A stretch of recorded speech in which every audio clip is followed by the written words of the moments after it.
但係其實好多年前咧，珍珠係一種好稀有嘅 gemstone 嚟噶嘛。你其實喺汪汪一個人海裏面點樣揾到一個啱自己嘅女仔，其實就好似粒珍珠咯。因為我嗰個人咧就貪心嘅，你要戴耳環啦，證婚嗰時候我要戴頸鏈啦，跟住我有皇冠喎咁。我都改觀咗其實，因為見到你戴啊嘛，我估唔到你都戴得幾 fashion。你知唔知點解我做咁耐都係 wedding 咧？其實係想改變呢一個感覺。我當初爭啲犯咗呢個錯啊！跟住你啊，唱歌嗰啲啊，聲型嗰啲啊。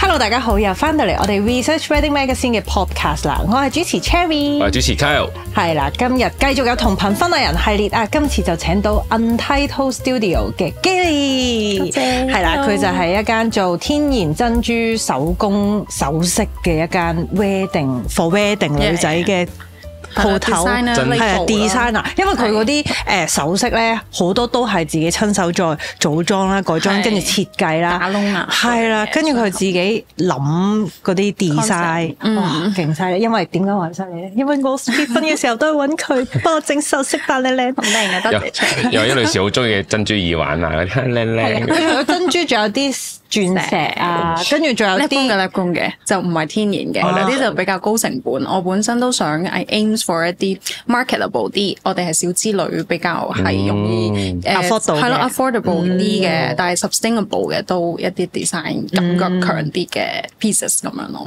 我自己嘅個人經驗去叫佢哋幫我哋整嘢嘅時候咧，其實佢係非常之貼心。因為佢有好多款式啦，跟住好多都係好獨一無二，因為係佢自己 design 噶啦。跟住如果可能個 style 有少少，可能有時有啲大嘅花花佢咁樣襯嘅，跟住然後可能，我覺得套衫可能真係唔襯咁大個花花喎，可唔可以轉少少 style 或者係另一款襯啊？跟住佢會即場幫我哋微調啊，我覺得需要呢個係真係有咯，我知我望住嘅，唔係 OK， 我係。唔係好熟悉，但係我都睇過佢幫你整嘅。係喺叫叔，你真係即刻叫到咁犀利。佢喺後面嗰度靜靜地陪住。我其實唔記得咗佢嘅存在，因為我哋好 serious。係啊，你睇啲女一睇首飾咧，完全忘記男人嘅存在。我完全唔記得咗佢嗰時有陪我嚟咯，係你講翻俾我聽。你嚟咗幾次啊？我有時係自己上嚟啊。係啊，你嚟咗我睇咗幾次啊？我記得，因為佢可能。嗰時去揀嘅時候，佢又首先我上去一次啦，跟住然後可能如果有啲咩微調，佢就會即場襯俾我，但係佢嗰時可能未做裝完啊嘛，就一個 first concept 先，大家睇下咁樣效果如何。係啊，跟住 afterward 我就翻工場，因為我工場喺粉嶺，咁所以就要翻去嗰邊再正式即係 work out 嗰件事，跟住再翻嚟上環見你，咁所以可能來回都辛苦你啦嗰陣時。唔緊要啊，係啊。哇！而家大家都仲係好見外啊！呢個時候熱身先，熱身問題問阿 Gilly 先，旺木爬先啦。熱身問題，哎呀 ，sorry， 小心手仔啊！呢個好唔得睇㗎對唔住，講笑，唔准睇，下一秒就問啦。我等我腎上腺素，你嚇親佢啲。係啦，就係説出3個你和你的品牌相通嘅地方。係，其實3個。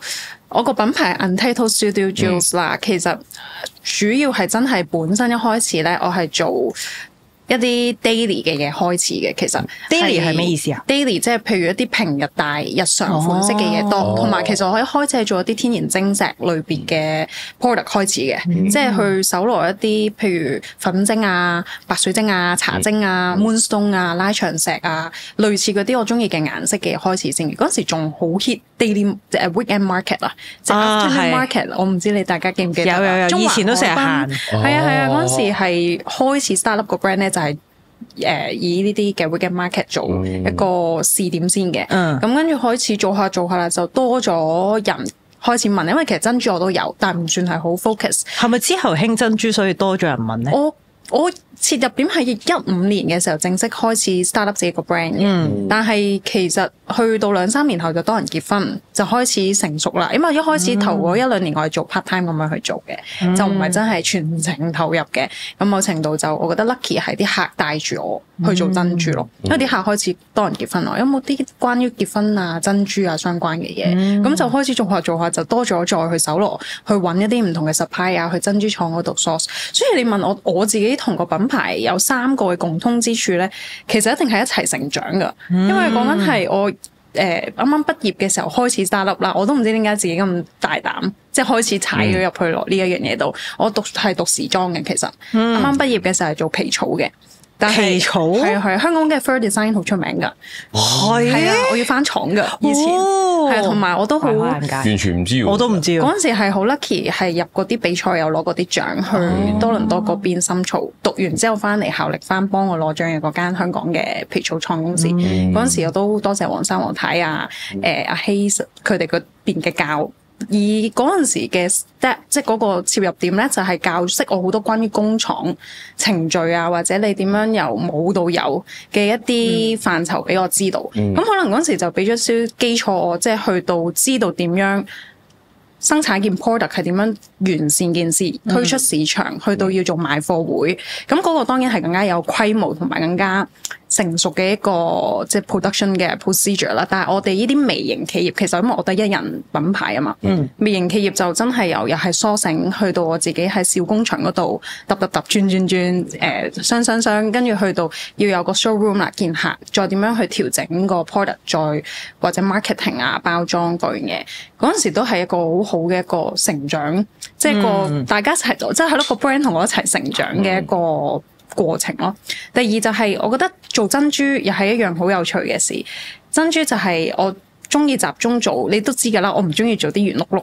當然圓碌碌嘅珠我哋都有嘅，係啊，佢珍珠嗰啲形狀咧係多少比較自然啲嘅。佢唔係一個打磨咗或者係一個生得好完整圓形嘅珍珠，因為你出去買珍珠咧，通常會追求有一粒圓形。係啦，好越圓就越貴㗎嘛。但係佢係比較崇尚嗰個天然形態，跟住佢會根據嗰個珍珠嘅形態再去襯落唔同嘅 design 度，即係佢係拎 up 咗珍珠本身嗰個外裝，然之後再去諗 design 咯。所以就都 aims for 係獨一無二咯。咁就好似譬如做婚禮，即係相關一啲幫你哋 tailor make 嘅 design， 我都希望我每一個客有嘅嘢都係唔同嘅。就算你話可能類似框架或者配件感覺有啲似，但係嗰粒珠其實真係重點啊嘛。有時候就係嗰個獨特性，我覺得係希望賦予到俾我哋香港結婚嘅女仔有嘅嗰一樣嘢，陪住你哋出嫁。始終人生嗰一個 moment 就係獨特性都好強，即係就係嗰個 moment。咁係咯，都希望係即係個 brand 俾到你哋嘅，都係有嗰個 moment 喺度咯。跟住另外第3個同我相關嘅，我諗好似我個 brand name 咁咯 ，Untitled Studio Jewels 係無題咯。即係我唔想係有規限嘅，即係譬如有啲品牌好早已經定型，可能係啲好 girly、好花花或者好仙氣，咁又或者有啲係好型格、好歐美，其實我都會中意嘅。即係尤其係我覺得提供選擇俾你哋都好緊要，而且我個人都係唔係話淨係覺得一樣嘢吸引就永遠淨係做嗰一樣嘢咯。所以都希望嗰個涵蓋性或者俾到你哋嗰個風格嘅選擇係多樣性嘅。可能你嚟揾我嘅時候咧，耳環嘅選擇係比較最多嘅。耳咩啊？耳環嘅嘢，即係我哋當年嘅時候。結婚嘅。但係其實最早期我係做頭飾開始㗎，一啲 hand twist 嘅 hairband 啊，即係嗰啲一條簡約嗰啲，跟住然後就有啲手工嘅撩出嚟嘅一啲珍珠葉啊、柳花。其實我最早期係做頭飾，好似我都見到，係咪啊？係啊，我記得一定有借過俾我。我記得啊，你有幾個碌都有用到，係啊，好靚啊，都係後面有啲髮插。所以其實點講咧？喺唔同嘅階段，我覺得trend 係會即係大家都會隨住時裝好似會變噶嘛。有時候 focus 嘅可能係頭飾，或者到你哋嗰陣時咁啱2-3年前都仲係耳環，今年其實都仲可以係耳環，但係嚟緊呢一年其實可能去到頸鏈啊，或者一啲端莊啲感覺再強啲嘅選擇，其實都會有咯。咁所以我都希望好似 Untitled 即係個 brand name 咁樣，即係大家要嘅嘢我都可以提供到，而且都有嗰個 trendy 嘅感覺俾到你哋。即係冇一即係唔好俾個名框住咗。Exactly，係啊，即係我哋叫智障情侶就真係得智障嘅啫，咁係咯，係聰明嘅意思。咪智障咯，啱啊！呢個反諷啫。即係我明嘅，即係因為你通常你個名就已經有少少定咗你個 style 嘅方向，咁但係基嚟就想試多啲嘅唔同嘅嘢，咁就直接叫人 title 啦。我覺得佢個名咧好切合到佢個特性，就係真係好多唔同 style 嘅女仔去，佢又好靈活咁樣可以幫我哋設計或者改造翻切合你嘅，但係佢又冇走咗佢哋原本，即係佢原本嘅 design 㗎。係啊，即係佢都係 base on佢自己，可能佢有一個第一個 design 出嚟俾人揀啦。通常係你諗出嚟㗎嘛，係啦，但係佢都會再幫你調整啊、微調下 tailor make 翻一個可能你嗰下最啱用嘅，又或者係襯翻條婚紗，成個 total look 好緊要。同埋佢都會睇我哋個人。係啊，膚色啊、面型啊，佢見我一兩次之後咧，可能有時我話啊，我中意呢個，但係我又覺得佢太大啦，因為我係比較中意啲細 details 嘅，係啦，跟住佢就會大概知道我啊，你中意咩 style 或者你個性格係點樣，跟住佢就會已經幫我哋再 tailor make 調整。但係我哋咁樣有時，即係我嗰時咁樣有啲關於我自己中意嘅 style 嘅要求，然後想你改咧，你會唔會覺得唔開心？唔會，完全唔會，因為我自己覺得結婚咧，其實就本身係一個 tailor-made 嘅 service experience。咁你冇理由個個放一模一樣嘅嘢，好似 cop 公仔咁樣咁，就好似變咗又係出邊買。係啊，咁你唔需要揾我啊！坦白講，坊間都有千百萬種選擇，更加靚、更加係咯、更加 fine 嘅都有。但係我自己就希望係就住即係特登嚟揾我，而透過我嘅能力去俾到啲咩你，咁呢樣嘢先至係大家嗰個交集位，即係你揾我嘅嗰樣，即係 precious moment 喺呢個位。同埋你個宗旨都係可以 tailor made for 唔同嘅顧客啊嘛。我而家先開始明啊！嗰陣時睇咧，喂，首先我就唔識啦，再又講。跟住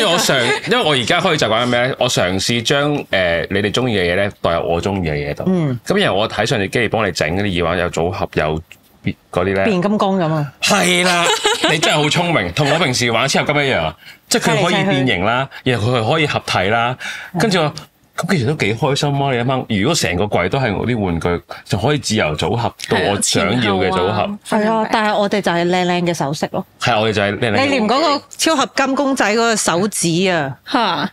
都有5個唔同嘅配搭，即係好似我哋咁樣，我哋好似有5個形態，咁你就襯咯。係咯，所以其實係好類似嘅嘢嚟㗎。我哋有多樣嘢，我都可以帶上身俾佢哋睇，佢哋可以睇到我哋靚。但係佢咧就係自己玩咯，即係自己咁樣樣。我哋睇到村啊，我哋唔係我哋親人睇到佢哋靚咯，睇到玩具靚。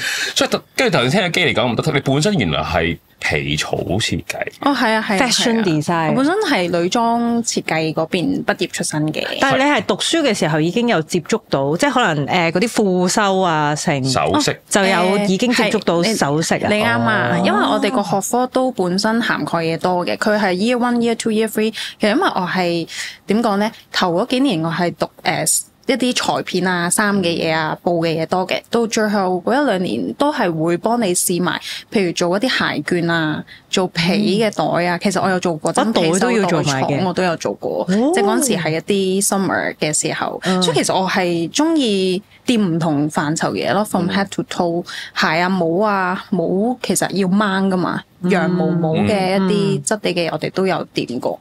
咁其實就係珍珠。都唔係珍珠，珠寶類別嘅嘢我就冇真係 get into very detail。咁可能就係爭呢個範疇。咁嗰陣時竟然越唔了解就最後越想去一頭栽種呢一個，而且一路 keep 住喺度冇走過。係啊係啊，好有趣，係一試就愛上咗。都可以咁講嘅，因為佢個範疇都幾 deep 噶。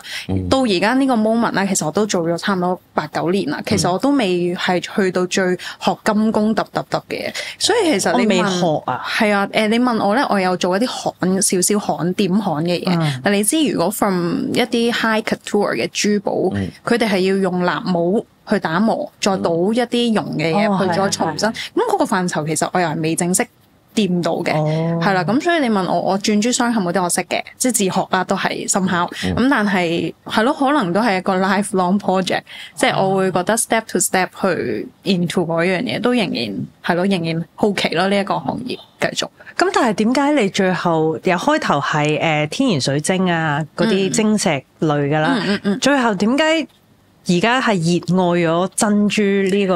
係多謝你問我啊呢一樣嘢，點解會有呢個轉變嘅？其實咧，我覺得好有趣㗎。珍珠咧要養㗎嘛，呢個時間係而且嗰個時間係唔係1-2年養得到一粒珠出嚟嘅？即係就算人工又好，天然又好，都係人工咧就叫快啲，1年至少啦。但係只不過係淡水珠嘅開始生成一啲珍珠質嘅成型嘅時候，即係好細粒。Exactly，但係你見喺我公司你睇到嗰啲好大粒㗎咯喎，有啲係好似粒蠔咁大粒咧。係啊，係我攞過俾你睇，我勁驚訝，好開心呢個珍珠。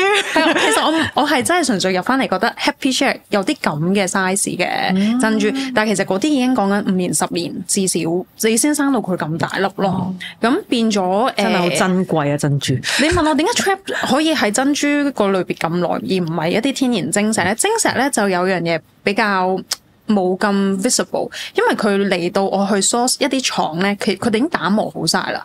但係咧，我去珍珠廠咧，佢哋係原原本本一粒一粒俾我睇，跟住我自己再翻去可以自己嗰個打窿嗰個位置啊，我想點樣鑲啊，我點樣將佢 cut 開啊。其實珍珠係好難破開嘅，因為佢本身有珍珠核，除非有啲係冇珍珠核嘅 cashy pearls。咁但係呢個珍珠核啊，係啊，因為佢入邊有粒好硬嘅，因為人工養殖咧，通常要植入一啲珍珠核佢先可以生。因為其實你知唔知珍珠點樣形成㗎？沙跟住水跟住啱啊，套大盤啲唔知咩咁。其實跟住就係嗰啲咩礦物質，跟住唔知點樣，然後就會喺嗰粒沙嗰度滾大佢，係咪？類似我唔知啊，咁犀利嘅，你真係知道嘅喎。其實佢應該有啲研究嘅，我中意科學。我中意科學，你咁嘅大話都講得出，你中意科學。佢都係一個科學嘅過程嚟嘅，係咯。其實點解會生到粒珍珠咧？某程度就係因為嗰個珍珠貝佢係受到周圍環境一啲刺激，譬如一啲微生物嘅細菌攻擊啦、寄生蟲啦，攻擊啊，原來係啊，其實佢係一種刺激。受刺激而生產出嚟嘅一種物質去保護自己嘅。其實珍珠係一個，其實你得到嗰粒珍珠咧，嗰粒珍珠其實係一個副產品嚟㗎。佢純粹係其實係個蠔先係正產品啊嘛。有冇話正產品嘅？對於佢嚟講，個殼生命先至係佢要保護自己㗎嘛。咁但係佢就因為受咗一啲刺激啦，咁沙石嘅攻擊啊，或者有啲嘢，即係佢食嘢嘅時候有刺激物入去佢個蚌個口啦，咁佢就會分泌一啲珍珠質。一啲碳酸鈣去保護自己，咁日積月累得多咧，其實佢就會變咗一粒珍珠咯。其實大概嗰個形成係咁樣，其實佢一個受刺激嘅過程嚟嘅。咁所以好有趣，我覺得呢一個過程咧，人工養殖係可以做一啲唔同嘅加插，一啲唔同嘅做法嘅。有啲會放 container 落去控制嗰粒珠嘅形態啦，即係專登攻擊佢喎。係啊，即係放啲 container。我唔知你有冇見到坊間有啲星星啊、心形嘅珍珠。有喎。其實佢哋就係咁樣。即係佢套住佢嗰個位，就令佢受攻擊時就會發展成嗰個形狀。有冇喺入邊啊？係啊，exactly 類似啦，類似咁樣咯。所以其實唔同時代或者唔同一啲即係豬籠佢哋養出嚟嘅嘢，都會有啲唔同嘅作品啊。咁變咗到我哋手設計師咧 source 嘅時候，我就會覺得好有趣喎。其實年年有嘅嘢都會有啲唔同，雖然萬變不離其宗就係嗰粒珍珠嘅質地，嗰粒珠光、嗰粒皮光係好靚，但係形態啊或者俾我哋去做 design 咧，我會 keep 住都有靈感咯。即係你見到覺得佢因為就係個形態唔一樣，你就會容易啲。即係鑽石嚟嚟去去都係嗰幾個形狀，跟住經典啲係啦。水晶又係，如果佢唔切成某個形狀，水晶我想講都真係會靚嘅。係啦，反而珍珠真係佢就算有唔同嘅形態，而家啲人開始識得欣賞佢自然嗰一面。因為我哋嘅觀念就係珍珠就係可能我阿媽甚至佢阿婆係大大粒粒牌咁樣，即係佢本身都靚㗎，好靚㗎。佢係啊，高貴咯。Exactly。即係如果珍珠首飾，我本身未接觸之前完全聽咧，我就幾廿年前珠光寶氣就係呢個名。係啦，即係開始會覺得靚啊，或者老土啊咁樣。所以頭先啲靈感就係幫到佢，就係原來其實而家珍珠海好 trendy 啊，我成日覺得咁老土先得㗎咁樣咯。所以我都改觀咗，其實因為見到你戴啊嘛，我估唔到你都戴得幾 fashion， 有時。我都其實本身好中意珍珠嘅，但係我就係嗰時都會驚啊，會唔會係戴咗好老氣？成熟啲咯，或者起碼。但係你嘅 design， 我唔想嗰樣嘢㗎，其實。你知唔知點解我做咁耐都係 wedding 咧？其實一開始好 focus 做 wedding 就係想改變呢一個感覺，因為我入 wedding 最想嘅一樣嘢就係我想將一條圓碌碌嘅頸鏈加2粒珍珠呢個造型咧，因為佢哋以前冇乜變化，就係好多粒咁樣組成就一串或者一粒咁樣大，係啦。但係佢就改變咗，令到佢更加有多啲節奏啊、結構啊嗰樣嘢。咁你點樣去揾到當初點樣揾到一個 concept 係令到呢一個珍珠嘅首飾令到人哋覺得冇咁老土喎？係你點樣？你記唔記得有冇一個位係點樣bling， 跟住然後我突然間諗到點樣去做出嚟？嗱，好有趣嘅，其實咧呢個源於一個夢㗎。其實咧發夢真係發夢啊！唔好講到好似好唔貼地先。其實因為我本身係讀時裝噶嘛，我睇好多 trend book 嘅。以前我好中意去圖書館借好多 trend book。trend book 其實就係講緊時裝行業佢哋，譬如而家2025年啦，已經6月啦，咁即係已經5月尾啦，6月啦。但係其實已經係 foresee 緊下一個季度嘅嘢噶啦嘛。9月係 fashion show 啦嘛，但係其實唔會而家先仲做緊9月，當然講緊9月溫維嘅嘢啦。但係其實半年到就要即係 renew 一下自己嗰個design 嘅 concept 啊，或者你背後嘅嘢。其實嗰陣時我就係睇好多呢啲 trend book 啊，睇好多一啲相關嘅 visual 嘅嘢。我覺得係有啲嘢咧，guide我去做珍珠呢樣嘢。因為有一晚係發夢咧，我好記得係睇完某一個系列嘅 Huge Couture 關於一啲 wedding fever rank 嘅嘢之後，可能就開始諗點解佢哋群型都好似少啲係做好多配飾嘅嘢。跟住同埋其實我大學嘅時候嘅 grad 嘅嗰個系列，我都係做一啲 somehow 係 wedding 少少嘅 collection 嘅。咁有少少 fur 啦，亦都係白色一啲壓紋嘅 gown 嘅嘢啦，但係比較 light 啲嘅 modern 啲嘅。咁嗰時可能我又係做緊類似相關嘅 research 啦，跟住就開始已經開始諗緊有冇啲嘢係可以突破或者冇咁悶咯。咁所以 somehow 有一個未完嘅 project 喺我個心，即係畢業完之後，我 even 之後做嘢啦，做到 fur 嘅時候，覺得其實香港好難 apply 到，真係可以見到多啲人去着 fur，見到我做嘅嘢啊。咁所以 somehow 嗰時都覺得可能都要試下另一啲範疇，咁就貿貿然就走咗去做下啲配飾嘅嘢，試下水溫先。點知做下就真係可以做到珍珠呢一樣嘢。所以都係咯，有啲嘢自己 unfinished， 我覺得係要勇於去嘗試。即係完成嗰樣嘢，就覺得都可以繼續努力。咁變咗喺呢個 branding 啊，做呢盤生意嘅路上面，又遇到好多唔同嘅人，即係都會俾唔同嘅 support 啊，同埋佢哋都覺得有趣啊，即係可以繼續 push 到我繼續做呢樣嘢。所以做下就係咯，做到呢樣嘢出嚟，我都覺得係好 blessing 嘅。你首先又本身係做耳環啦，跟住又係啲頸鏈啊咁樣，跟住同埋頭飾啦。有冇一個小 tips 俾啲新娘，點樣可以喺換裝嘅時候快速咁樣戴到耳環同埋轉到所有頭飾啊嗰啲？其實我覺得咧，就唔好一次過戴晒所有嘢。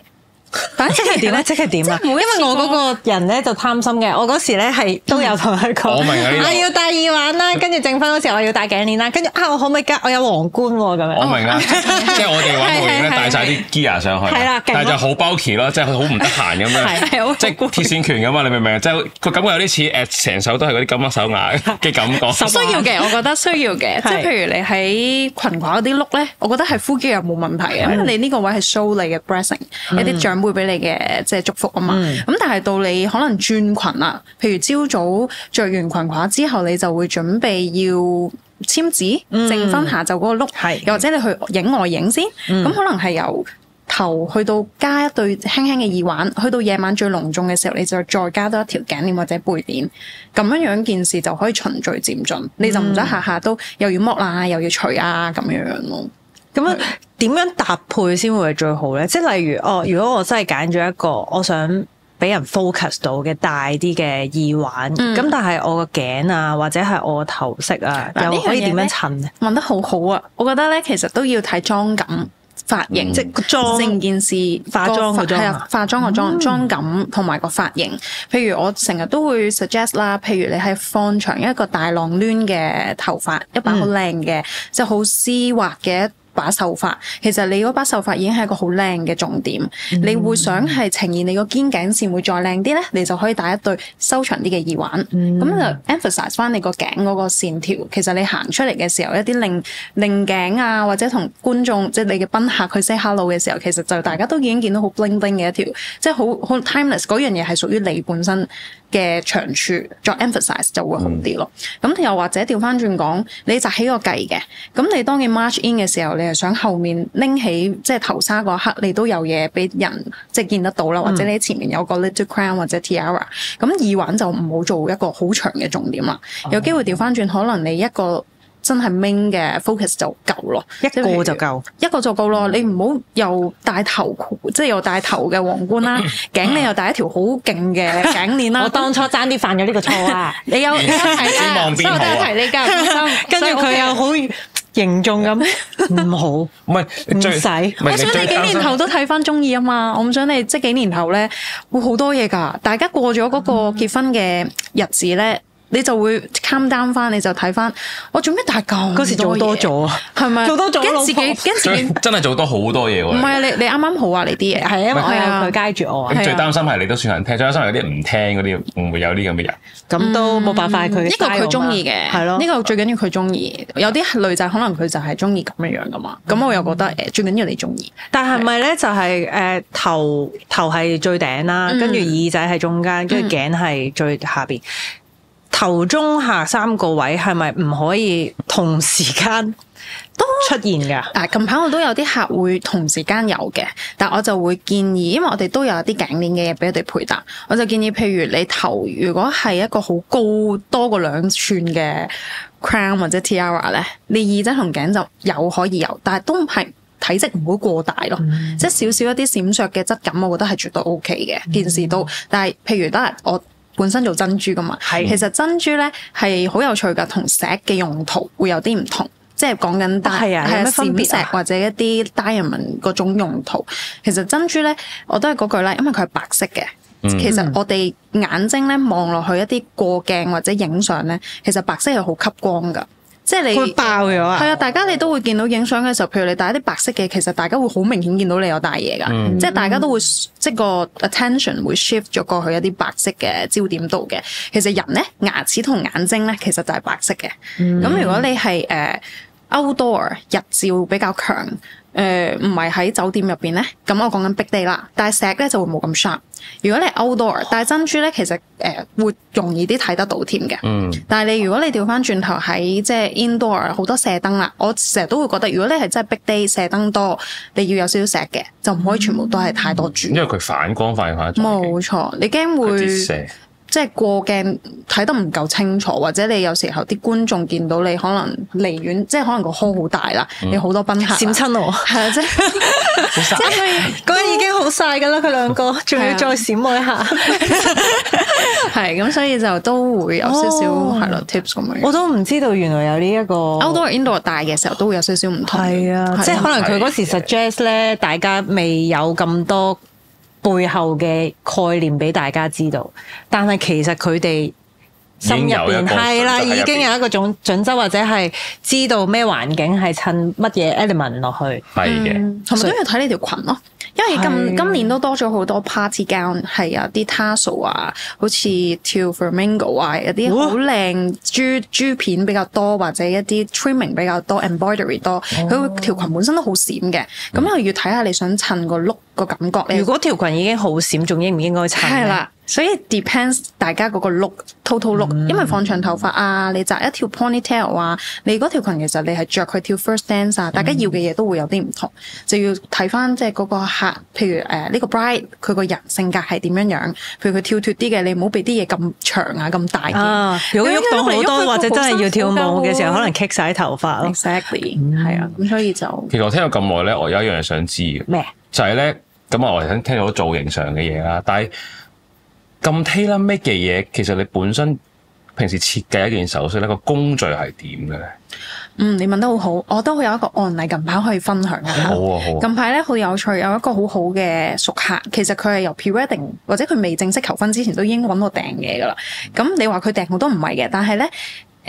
我叫佢做施小姐啦，佢好有要求，佢識得自己畫，唔係你啊，我知講笑啫。佢會自己畫佢嘅 wedding gown 㗎，但係佢 which is 唔係做時裝嘅人嚟㗎，佢係做一啲好 official 嘅嘢嘅，好有趣嘅呢個客，我好印象深刻。咁近排佢嚟揾我咧，之前佢係訂咗啲耳環，好中意我嘅 design 嘅又係，咁到今次咧佢準備佢嘅 big day 啦年底，咁佢影住佢一輯 pre-wedding 要 oversee 嘅，去冰島，我冇記錯定係格陵蘭，總之都係啲凍嘅地方啦，咁佢有條好靚嘅黑色嘅好 fluffy 嘅裙，亦都有條冰藍色 removable 一啲 cape 嘅裙，佢就特別揾我想 tailor make 一啲配飾。佢今次有講一啲背鏈嘅嘢，佢真係 online 見到，可能近排 Candice 嗰邊空城有啲 event 啦，大家都有啲珠寶啊、高級啊造型嘅嘢會參考到，容易啲睇到大家個 trend。佢中意一條背鏈，佢後面咧佢特別 mention 話 Kenny 我有冇機會可以做到一條背鏈係特別嘅？我要唔係圓珠，要不規則嘅日本珠，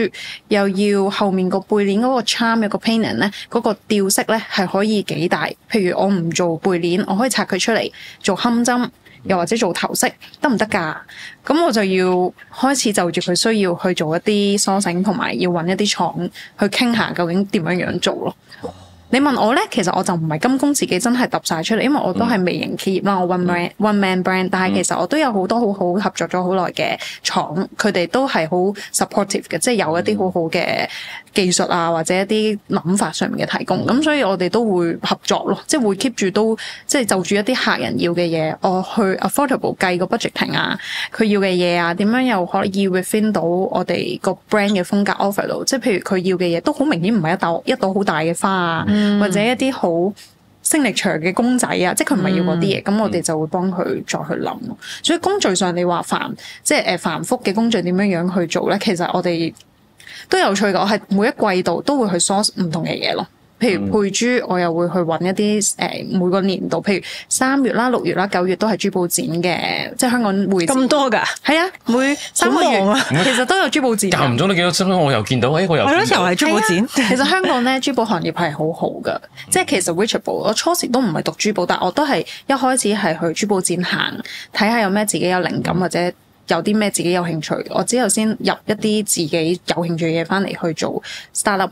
即係開始儲一個 database，你有嘅 material base，跟住就開始即係總之好多嘢你係 keep 住都要 continuously 嘅 source 啦，你要 observe 啦，去 visit 啦，去了解咯。咁因為個行業有嘅嘢 keep 住佢哋都會進步啊，所以就係逐樣嘢會去做。其實基尼聽落都真係睇好多嘢，係啊，因為你唔 keep 住，佢唔係淨係睇一個種類啊。係啊，同埋因為你唔 keep 住睇，你永遠都捉唔到個 trend 喺邊，轉得太快啦！而家有少少。其實好快，好快。但係 wedding 又還好喎。wedding 咧唔同你本身平時出街着衫嗰種 trend 咯，你始終都想係端莊嘅、典雅嘅，即係當然你係喺裙，譬如 let's say wedding gown 啦，嗰個裙型上面你係有好多做法，你個布料嘅 application，你嘅刺繡或者你嘅工藝可以有唔同，你個 silhouette 又唔同，但係你走唔開，你都係想有嗰種端莊時尚嘅感覺。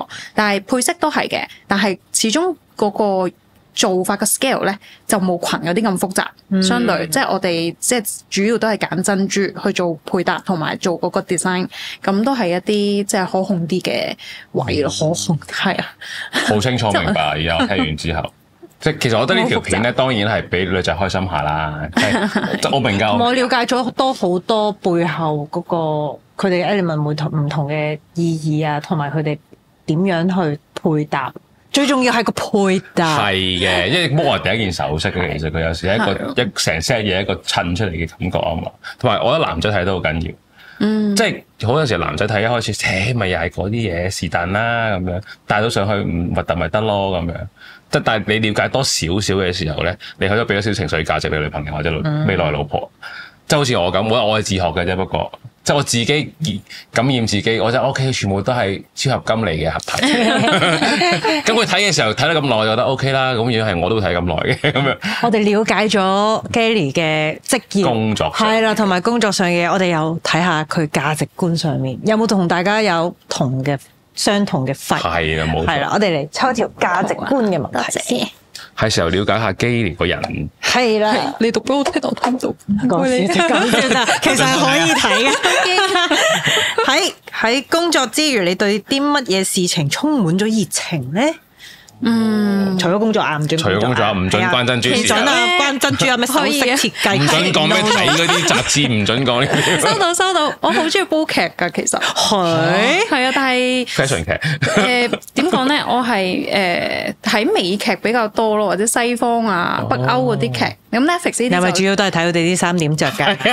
都係關工作事㗎。都唔係㗎，我中意睇劇情或者一啲懸疑都中意，但係鬼片我唔睇嘅。但係我好中意睇一個導演點樣去 storytelling。其實我細細個都好中意睇戲，因為我 benefit by 我哋屋企咧附近都有間好舊嘅戲院。細細個我哋屋企嘅家庭活動，我爸爸媽咪好中意帶我哋去睇戲嘅。咁 which is 都唔係啲好高消費嘅活動，但係就可以 spend 幾個 hours 去望住個 mon 啦。但係影像嘅嘢咧，有時候就係結合晒唔同範疇嘅藝術。即係精結晒喺嗰幾個鐘去 present 出嚟一啲文化背後嘅一啲嘢，咁我覺得睇戲就係有個咁嘅好處，你可以靜靜地坐喺一個舒服嘅環境裏面去吸收唔同導演佢哋嘅講嘅背後嘅嘢，係一樣好幸福嘅事。你哋之前咧疫情咧，你有冇留意係少咗好多好好睇嘅戲㗎？即係劇啦，或者係因為大家都唔可以開工。係啊，嗰陣時係最鬱悶嘅我嘅心情。我都中意畫畫嘅，即係我中意攞起啲畫布，因為我以前都讀 art 嘅，即係屋企有好多。因為以前嘅畫畫老師好好啦，送咗好多畫架俾我，即係一啲釘好晒畫布嘅嘢俾我。跟住屋企又有好多油畫嘅嘢啦，跟住會批顏色啦。其實玩顏色係好開心嘅一樣嘢，一種藝術治療嚟嘅。即係你問我熱情，其實我好中意一啲自己靜靜地做嘅嘢咯。即係我好熱愛，同我個人唔係好中意出去嘅。即係講今日係好辛苦，今日最多人上限嚟㗎啦，同埋講最多嘢，多過3個就唔係好得啦。我要翻去睇場戲。所以佢平時可能都係對客都係2、3組。係啊 exactly 係啊。今日佢專注啲咯，可以。係，同埋你哋識啊，我覺得見過你好幾次啊，即係我講嘢會，所以放心啲。正常啲我，正常啲，平時叻講嘢，我唔知好叻講嘢嘅。但係其實我第一次見到佢咧，我都冇一種咁嘅感覺。佢覺得自己好唔識講嘢或者唔敢講嘢，但係其實我係覺得好舒服。唔係，我覺得佢可能對佢中意嘅，或者佢有佢自己嘅諗法同見解，所以佢 share 俾你嘅時候，佢就有嗰種 passion 喺入邊咯。即刻唔同咗啊！因為我都記得嘅，有一次我唔記得係酒店嘅 event 定係咪有一次係酒店 event？第一次見應該係酒店 event，好似係有個總統套房入邊，類似好多 workshop 同埋啲手工嘅 part，都真係有啲年份㗎啦。咁所以我都唔記得佢嗰次佢係對你講定對其他guest 講。總之佢本身靜靜地企喺埋一邊，咁總之望落感覺就佢好似係好文靜嘅，好文靜咁樣。因為我第一次出現呢啲咁緊張嘅場合，佢企咗喺度比較比起其他人係啦，其他就好似好周圍走咁。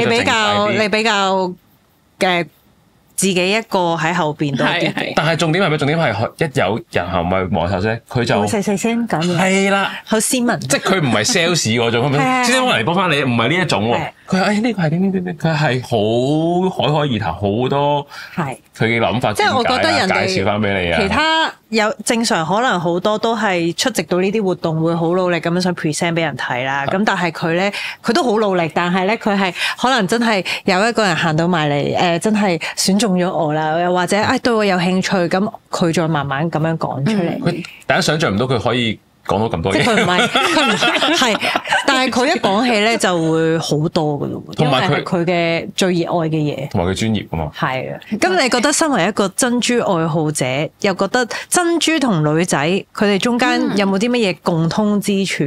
有啲咩特質係大家都好相似嘅咧？你有咯。你覺得我你真係豬。唔係呢啲啊，好有趣。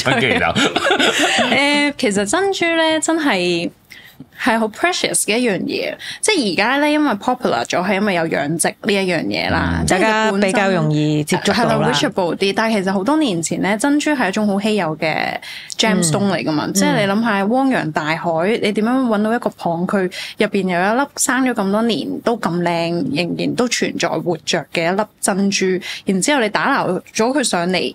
你仲要加好多工序先能夠令到佢成為一個可以佩戴，陪住你咁多年嘅一個隨身物一個 lucky charm。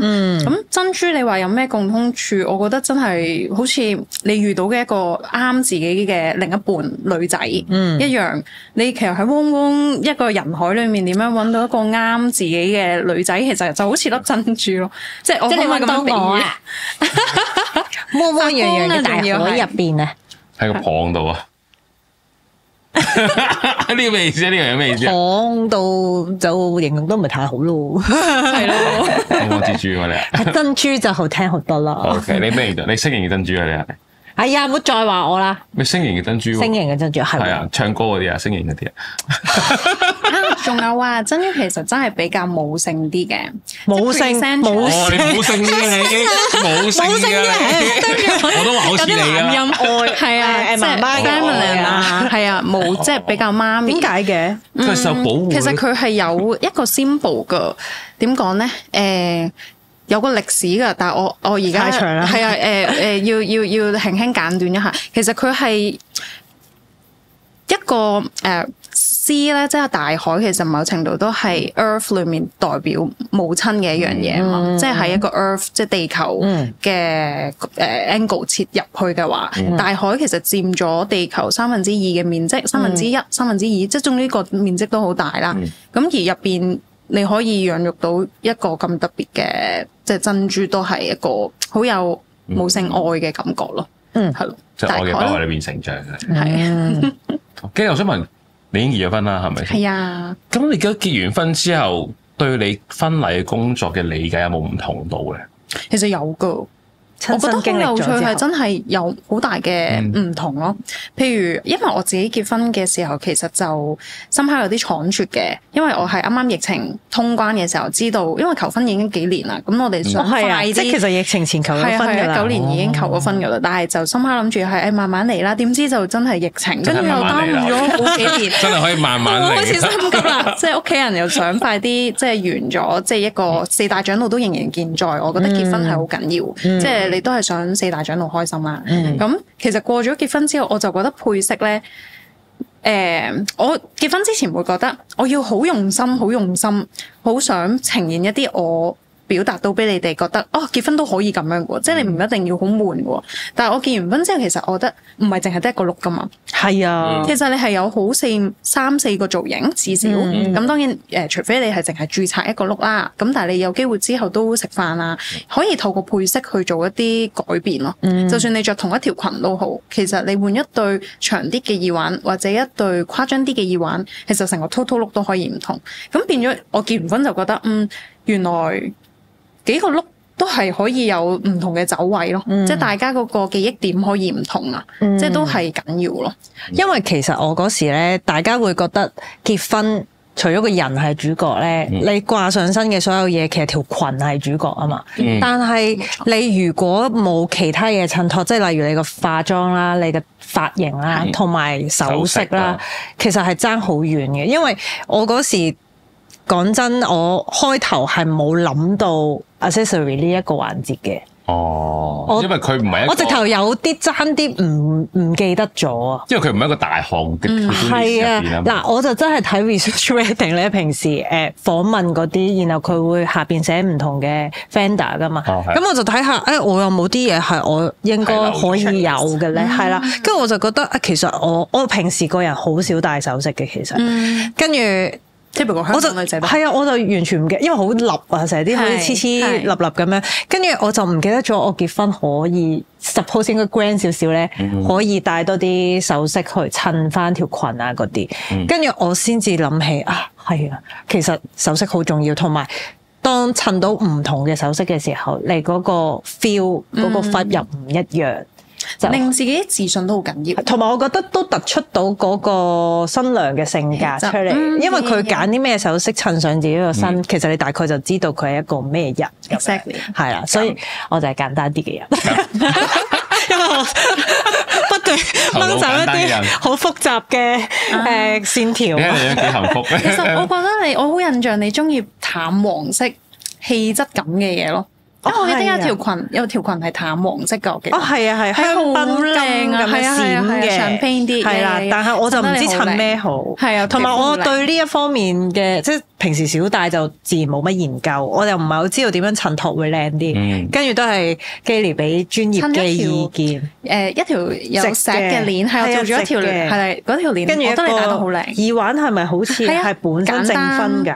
短款嚟嘅，我記得係，因為你有個 tiara， 有個細細嘅，係啊，所以其實嗰個 look 我都記得好靚，到而家都。跟住我正分嗰個耳環咧，我話想留念，係，然後咧本身佢係一個大石，跟住然後下邊一串閃石嘅，係啦，跟住佢本身係一串嘅，但係佢知道我平時咧未必會咁大串，係啦，咁樣帶出街即係做咩事？係啊，我哋有 afterward 嗰個 breakdown，跟住佢最後係幫我將嗰個一組咧，佢專登可以拆開，即係我有時可以襯一條咁樣，但係有時我可以淨係帶一粒石前後咯。咁其實幾好啊！然後我就攞咗，我就帶翻屋企留念，因為我就專登我想話要。我覺得就係呢個好處就係有時可能譬如婚禮上面嘅嘢咧，大家以前都成日覺得婚禮用完就唔會要㗎啦。係啊，即係同埋好似哇咁隆重嘅時候用，平時點用得着？唔好淨係影相用過咁，淨係睇相見到咯。咁但係如果咁樣做嘅，其實你可以。就變成只係一個可能 daily 少少都可以帶到嘅嘢，然後咧可能譬如有時啲重要場，譬如紀念日啊，或者生日或者紀念日有帶㗎，係啊，多謝你啊！好靚，我有見到。講到啲首飾咧就好勁幸福嘅樣，同埋佢嘅作品係嘅，同埋講起幸福，我又想問Gaily，即係對你嚟講幸福嘅定義係乜嘢咧？哇！你又考起我有少少，係啊！我覺得我長期幸福感都好高嘅，因為我俾好多好愛嘅顧客啊，即係佢哋都好有情緒價值俾我嘅。幸福嘅定義係咩啊？係啊，其實就係做到你自己想做嘅嘢，我覺得已經好幸福，或者你做過到你自己本身 expect 自己要過嘅日子咯，譬如唔係話你要過得好富裕或者咩嘅，你過得好開心，其實已經好幸福。即係而家睇套戲都好開心啦。係啊，飲到杯靚嘅咖啡都好開心。係咯，畫到幅靚嘅畫都好開心。係靚唔靚都係自己覺得，自己覺得靚就得。其他人覺得靚唔靚，我又覺得都好重要呢樣嘢。係啊係啊，因為做新娘嗰時就最煩惱就係我覺得靚，跟住我又諗人哋會點睇啊。係，然後所以先會揀嚟揀去揀唔到。但係其實所有嘢成件事，其實嗰日主角係你兩個開心就得咯。都唔好睇人哋 judgment。係啊，冇錯。自己嘅自我價值都好重要，所以自己價值自己決定。冇錯，最緊要開心。係，所以今日我哋傾咗咁耐啦，大家都知道 Gaily 其實係做啲 tailor-made 嘅首飾㗎啦。即係我覺得 tailor-made 首飾同我哋個主題好切合啊！即係其實我哋主題就係冇最好嘅婚禮商戶，只有最適合你嘅婚禮partner嘛。其實首飾都係一樣。點解要咁 unique 咧？就係因為首先獨一無二啲啦，第二就係其實有啲可能好唔係 tailor-made 嘅嘢，其實未必啱你，唔係啱晒個個人㗎嘛。工廠倒模咁，但係如果你帶住你嘅要求，帶住你嘅諗法、喜好去揾Gaily嘅話，佢就幫你揾到最襯嘅首飾，跟住而辦係啦。所以今日嘅節目時間差唔多啦。如果大家中意我哋嘅節目嘅話，記得 like、share、subscribe 啦。好，今日時間差唔多，我哋下集再見，拜拜。